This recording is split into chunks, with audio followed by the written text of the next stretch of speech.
Everybody loves the adorable munchkin cats on our feeds or the lively pugs catching tennis balls at the dog park. Sometimes you might have even considered buying one of these animals, especially if you've ever driven past a sign advertising cheap, purebred puppies. But these beloved pets aren't just another status symbol. In fact, they're a product of an unseen monster, inbreeding. But what can we do? Today, buying a fancy breed is almost as easy as adopting a stray. But the health impacts of inbreeding and purebred animals is something that permeates through our lives, even if you may not own a pet at all.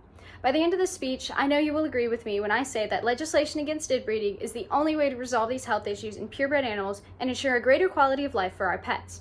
I've done research previously on inbreeding for my biology class, including how overlapping gene pools can cause major health problems in humans.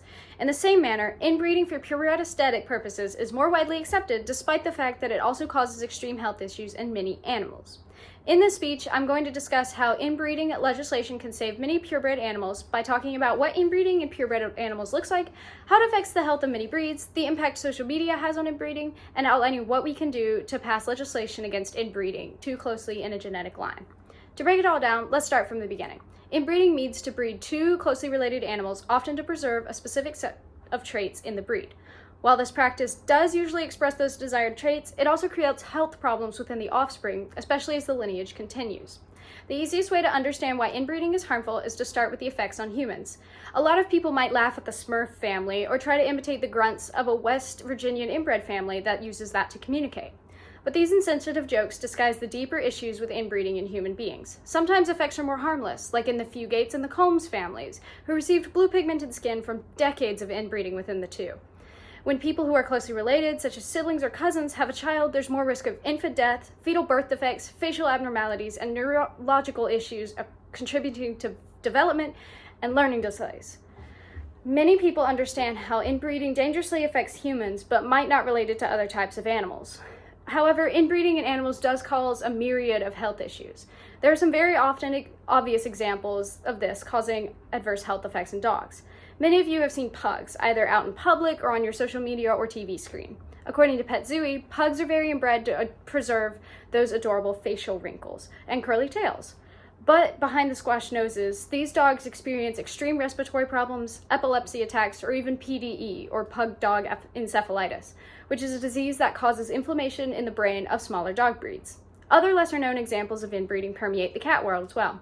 Munchkin cats are a new hot-button debate topic, as their extra short legs come from a dominant genetic mutation in one parent. According to Cat Time, if you breed two Munchkin cats together, the kittens will not survive. Munchkin cats are susceptible to both lordosis and pexcus excavatum, skeletal conditions that put pressure on vital organs, including the lungs and heart. The Scottish Fold's iconic folded ears are also caused by a dominant genetic mutation and experience bone abnormalities related to their inbreeding. Many Scottish Fold cats have developed distorted and stiff limbs, even in their Scottish Straight variety, which don't have the folded ears. However, proponents of inbreeding will point to the success story of the Norwegian Lundhund, which is a breed that almost went extinct but was saved by breeding a mother dog with her 5 puppies. This breed is seemingly doing very well, with about 1,400 alive today. Yet, the extreme population bottleneck has often caused adverse health effects to crop up in litters, including low fertility rates and intestinal lymphophagia, which inhibits the dogs from absorbing nutrients and food. But you may be asking, why does all this matter to me? I don't own a fancy pet breed, and no one I do know either.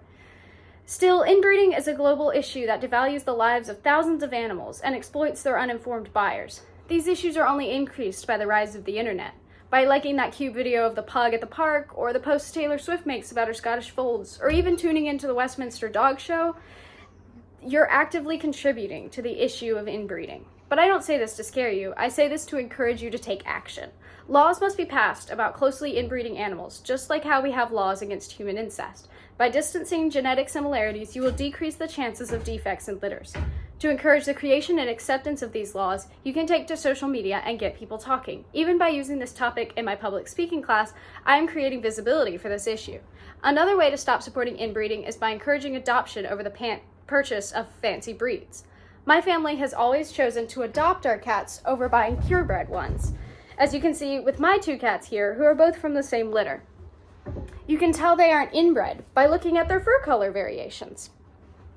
Inbred litters often produce identical siblings. By encouraging and supporting adoption agencies and taking to social media to promote many nonprofit animal organizations and fight against inbreeding, you can help us make the next steps towards future laws against this practice.